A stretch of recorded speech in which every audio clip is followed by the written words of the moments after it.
សួស្តីពុកម៉ែបងប្អូនថ្ងៃហ្នឹងគឺយើងមកជួបជាមួយនឹងម៉ូតសក់ទៀតហើយនៅក្នុងវីដេអូរបស់ admin ដែលជាវីដេអូមួយដែលទាក់ទងជាមួយនឹងការ review ម៉ូតសក់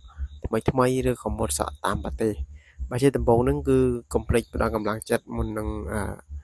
ឃើញវីដេអូរបស់ខ្ញុំបាទហ្នឹងកុំភ្លេចមើលចាប់ណាបាទហ្នឹងគឺជាការផ្ដល់កម្លាំងចិត្តឲ្យខ្ញុំទេ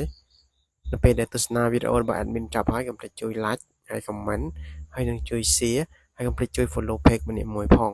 បាទដើម្បីផ្ដល់កម្លាំងចិត្តឲ្យ admin សម្រាប់ម៉ូតសក់ថ្ងៃហ្នឹងគឺជាម៉ូតសក់មួយដែលបាទ admin ដកស្រង់ចេញមកពីតាមប្រទេសទៀតហើយបាទពុកម៉ែបងប្អូនបាទគឺមានសារៈសំខាន់មែនទែនណាម៉ូតសក់ទាំងអស់នេះដែល admin នាំយកមកណាជាសក់មួយឬក៏ម៉ូតសក់មួយដែលយើងមើលទៅគឺយើងអាចបានន័យថាយើងមើលទៅគឺយើងអាចយកអ្វីដែលថ្មីឬក៏បទពិសោធន៍ដែលថ្មីដែលយើងអត់ធ្លាប់មានឬក៏តិចនិចដែលថ្មីតិចនិចដែលល្អដែលយើងអត់ធ្លាប់យកមកប្រើនៅពេលដែលយើងឃើញវីដេអូរបស់ admin ហើយអាចយកបាទសូមអធិស្ឋានបាទនិយាយជាមិត្តអាចយកវាមកប្រើបាន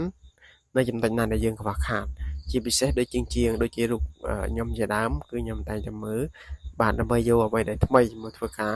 ច្នៃប្រឌិតឬក៏បាទយើងអនុវត្តទៅវាស្អាតយើងក៏អនុវត្តវាបន្តណាបើមិនជាយើងមើលទៅកន្លែងណាវាខ្វះខាតអត់ស្អាតយើងក៏បាច់យកវាទេហ្នឹងហើយវីដេអូគឺអត់មានអីទេយើងគ្រាន់តែយកមក review សម្រាប់ចែកចាយឲ្យពុកម៉ែបងប្អូនក៏ទស្សនាហើយនឹងបានស្គាល់ទម្រង់សក់នឹងឯងអូខេឥឡូវយើងតាមដានជាមួយនឹងខ្ញុំបាទទាំងអស់គ្នាបាទនៅក្នុងវីដេអូរបស់ខ្ញុំបាទនៅក្នុងការ review នេះណានៅក្នុង page របស់ខ្ញុំបាទផ្ទាល់តែម្ដង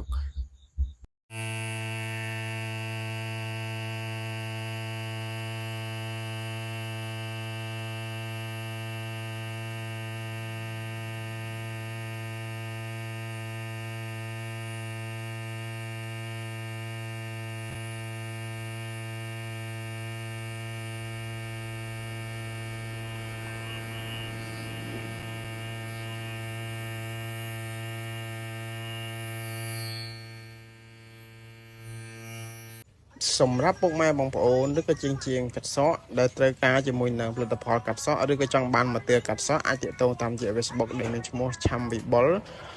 បាទឬក៏លេខទូរស័ព្ទដែលមានដាក់នៅខាងក្នុងវីដេអូ016 93 98 19បាទគឺមានការទទួលខុសត្រូវនិងមានទំនួលខុសត្រូវខ្ពស់រាល់ឧបករណ៍ឬក៏ផលិតផលដែលទិញពីខាងខ្ញុំបាទទៅគឺមានការធានាត្រឹមត្រូវបាទសម្រាប់ពុកម៉ែបងប្អូនដែលចាប់អារម្មណ៍កុំភ្លេចទាក់ទងតាមរយៈលេខទូរស័ព្ទ016 93 98 19បាទ